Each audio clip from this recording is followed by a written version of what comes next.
안녕하세요. 8월 28일 관심 뉴스 브리핑 영상입니다.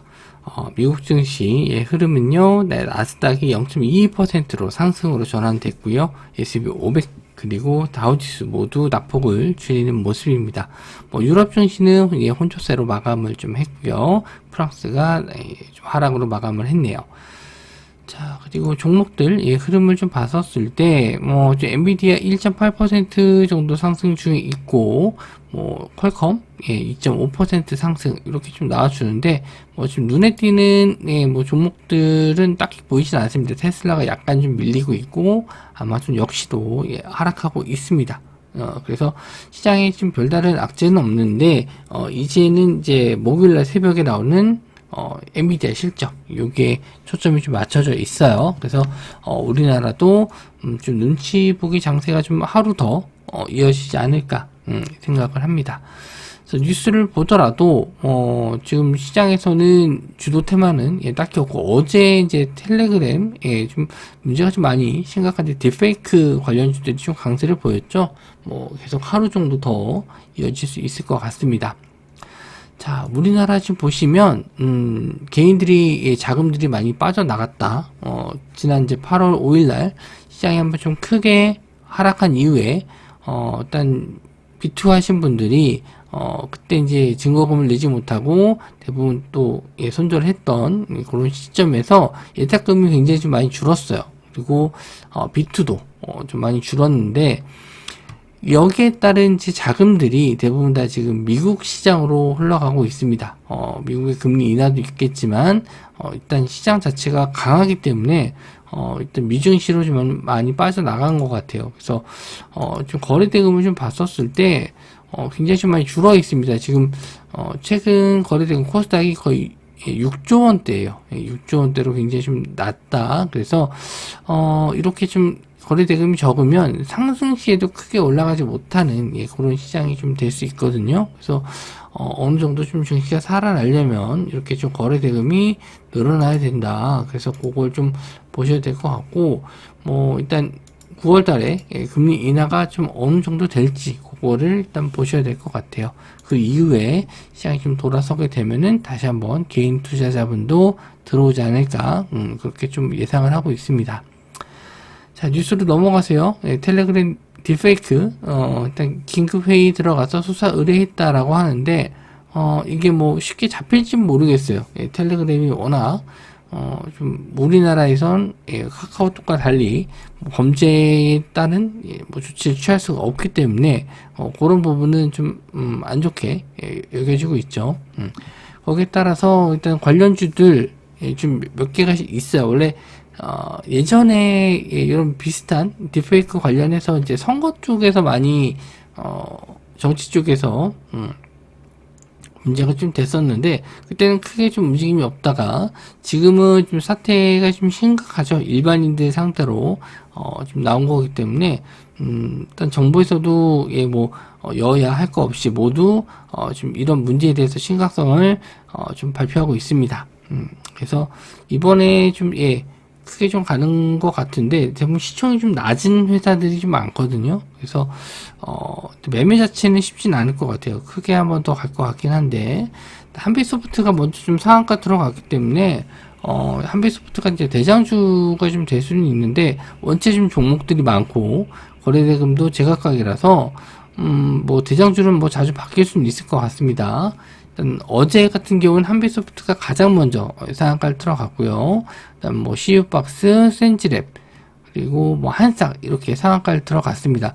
센지랩이 한 1200억 정도 되고 나머지 종목들은 다 1000억 이하인 종목들이에요. 그리고 모니터랩도 한 500억, 그리고 크라우드웍스 이것도 600억 정도 됩니다. 그리고 폴라리스 AI, 그리고 CQ센, 폴라리스 오피스, 드림 시큐리티가 있는데 시간 외로 이제 상승이 좀 나온 거는 이제 모니터랩은 26%, 27% 가까이 올라서 그냥 바로 상가 들어갔고요. 그 외에 이제 폴라리스, AI, 그리고 CQ센, 이런 종목들이 좀 강세를 보였습니다. 어제 이제 보시면 거래대금이 20억 정도밖에 안 돼요. 좀 작습니다. 이런 종목들은 그렇게 좀 봐야 되나 이게 쉽긴 한데 저 같으면 뭐 그래도 뭐 폴라리스 AI 정도 볼 수 있겠죠. 거래대금도 어제 1,300억 정도 들어왔고, 그래도 뭐 드림 시큐리티 좀 이름이 있는 그런 회사들 위주로 공략을 해보시면 될 것 같아요. 그래서 요것도 좀 한 2번 정도 상승 나오면은 뭐 투자 경고, 투자 주의 이렇게 걸릴 수 있기 때문에 뭐 많이 봐야, 오래 봐야 뭐 금요일 정도까지 이렇게 좀 볼 수 있을 것 같네요. 자, 다시 유행하는 코로나, 이 국산 치료제는 언제 될 것인가 해서 뭐 아직 그 발표가 나오지는 않았는데 크게 지금 확진자 수가 이번 주까지는 증가할 수 있다라고 하는데 아직 발표가 나오지 않아서 이게 뭐 발표가 좀 확진자 수가 좀 발표가 나오면은 그때 잠깐 좀 움직임이 나올 수 있을 것 같고, 뭐 크게 사태의 심각성이 나오지 않다 보니까 국내 치료제에 대한 부분 사용 승인이 나오진 않았어요. 그래서 그나마 좀 확률이 높았던 게 일동제약의 조코바였는데 뭐 글쎄요, 뭐 아직 우리나라 식약청에서는 조금 더 지켜보자 이런 주의인 것 같습니다. 사람들이 지금 불안해할까봐. 그리고 뭐 팍스로비드도 이제 뭐 수입해서 좀 오기 때문에 뭐 그런 부분에 대해서 조금 시간이 걸리는 것 같습니다.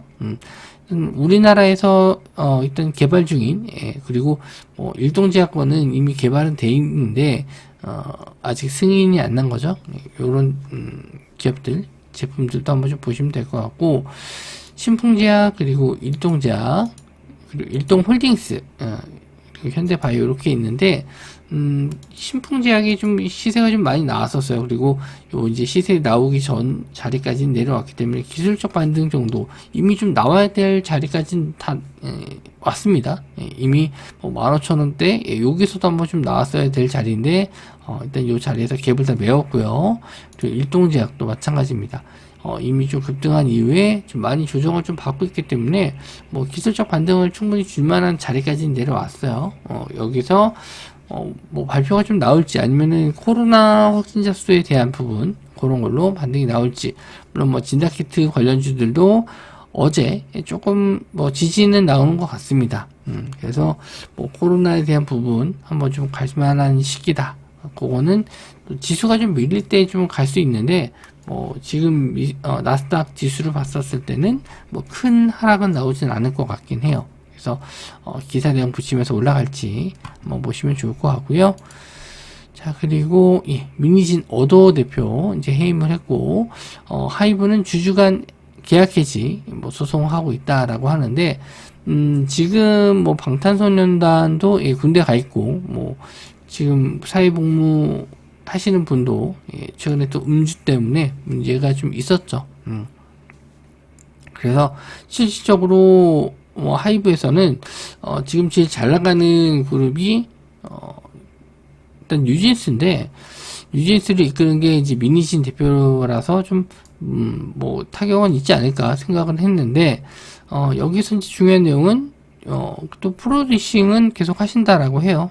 그래서 뭐 이제 문제없게 일하는 거에 문제없게 뭐 화해했다는 건 아니죠. 어쨌든 해임이 됐으니까. 그래서 뭐 일적인 부분에서는 일단 차질 없게 진행을 하고, 그 이후의 문제는 좀 봐야 될 것 같고, 일단 장 마감 이후에 260억 정도 뭐 자사주 취득 공시 나왔기 때문에 하이브 한번 시세를 보시면 될 것 같은데, 요 문제가 좀 단기간에 끝나지는 않을 것 같아요. 근데 이제 민희진 대표가 뭐 좋게 나가지는 않을 것이다, 뭐 이렇게 좀 보고 있어서 이런 문제에 대해서 또 리스크가 될 수는 있는데, 어쨌든 지금 당장은 프로듀싱을 맞는다, 뭐 이런 걸로 좀 악재는 좀 넘어간 것 같긴 합니다. 그래서 일단 자사주 취득 한번 좀 보시면 될 것 같고, 하이브 같은 경우에는 좀 계속 저점을 좀 낮춰가고 있어요. 그래서 여기서 이제 직전에 한번 지지 나왔었던 구간, 지지선 자리에서 반등은 나왔는데, 좀 돌아서려면은 좀 거래대금 들어오면서 좀 뚫어주는 모습, 원래 한 20만원 정도까지는 잘 지지해줬다가 이런 자리를 좀 한번 이탈하면서 일단 추세가 좀 완전히 무너진 상황인데, 지금 엔터주들이 전반적으로 다 안 좋아요. 그래서 하이브가 좀 올라오게 되면은 전반적으로 또 엔터 쪽에 좀 힘을 좀 실어줄 수 있을 것 같고, 뭐 PPT가 이제 2기가 좀 나왔죠. 그래서 관련해서 이제 S24 움직임이 좀 나왔었는데, 전반적으로 이제 엔터주들이 반등이 나올지 한번 보시면 좋을 것 같네요. 자, 그리고 카페24 샌드박스, 여기 이제 유명 유튜버들이 좀 많아요.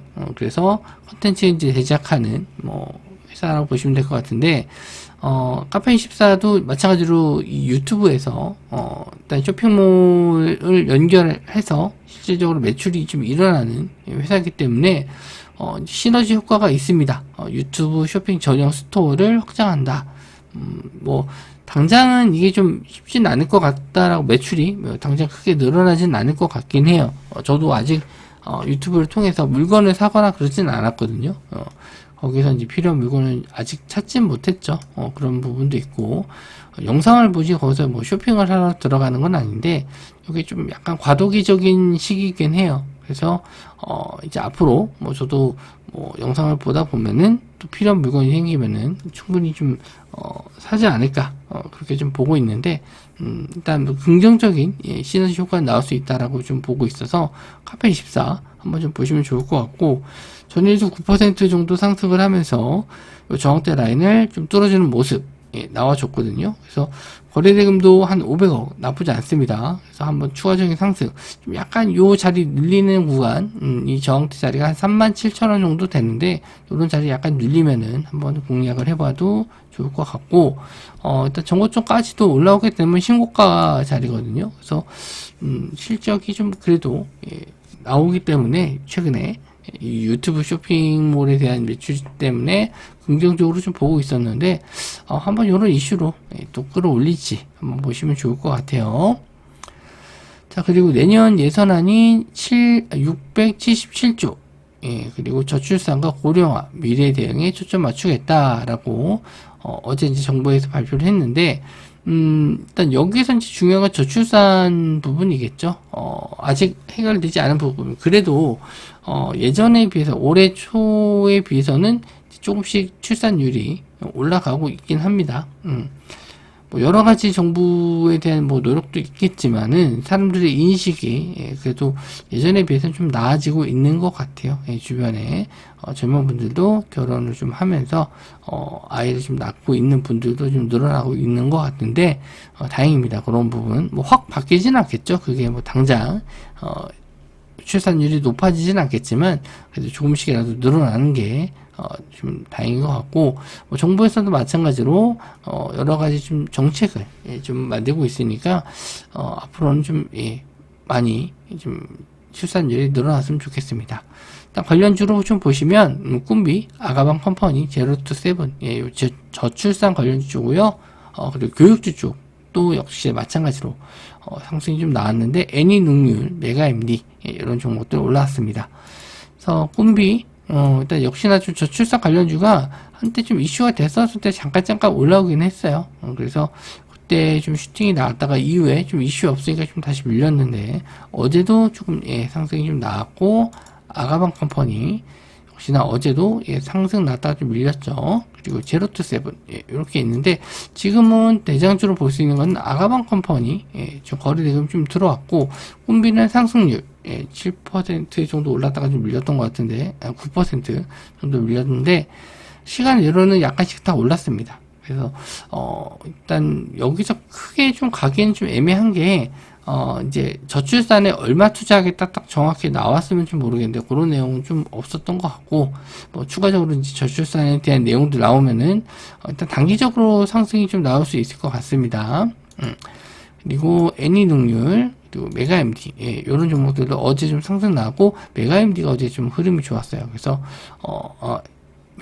애니능률이 좀 좋았고, 요 저항선 자리 진짜 뚫어주는 구간 한번 좀 보실 수 있는데, 지금 이 종목들도 지금 시총이 좀 다 낮아요. 지금 메가MD 같은 경우는 500억, 그리고 애니능률은 700억, 그리고 제로투세븐, 아가방 컴퍼니, 꿈비, 이런 종목들도 대부분 다 1000억대 부근이거든요. 그래서 지금 시장에서는 이런 종목들이 좀 많이 움직여요. 시총이 좀 낮은 종목들이, 그러니까 시장에 거래대금이 적다 보니까 시총이 큰 종목들이 올라가기엔 자금이 좀 많이 필요해서 쉽게 좀 급등이 잘 안 나오고, 시총이 좀 낮은 종목들 위주로 급등락이 좀 많이 나오거든요. 그래서 이런 종목들이 이제 단기적으로는 하루 이틀 정도는 시세를 좀 줄 수 있어요. 그래서 트레이딩 관점에서 좀 보시는 게 좋을 것 같고, 좀 투자 개념으로 좀 길게 보시는 분들은 오히려 좀 엔비디아 실적 발표 이후에 시장을 좀 보는 게 좋지 않을까, 그렇게 좀 생각을 합니다. 그래서 뭐 오늘까지는 이런 단기적인 테마로 좀 보시면 좋을 것 같고, 이제 목요일날 새벽에 나오는 엔비디아 보면서 주도 테마가 일단 바뀔지, 반도체 쪽이라든지 대형주로 몰릴지 그거 좀 보시면 좋을 것 같네요. 자, 저도 뭐 시장이 좀 재미가 없어서 뭐 매일 좀 시세 보면서 좀 답답하게 좀 느껴지는데, 일단 시간이 좀 지나면 요건 뭐 어느 정도 해결은 될 것 같고, 뭐 크게 시장이 밀리지 않는다면 기회는 또 올 거니까 좀 잘 지켜보셨으면 좋겠습니다. 자, 여기서 영상 마무리 좀 짓고요. 저는 또 다음 영상에서 뵙도록 하겠습니다.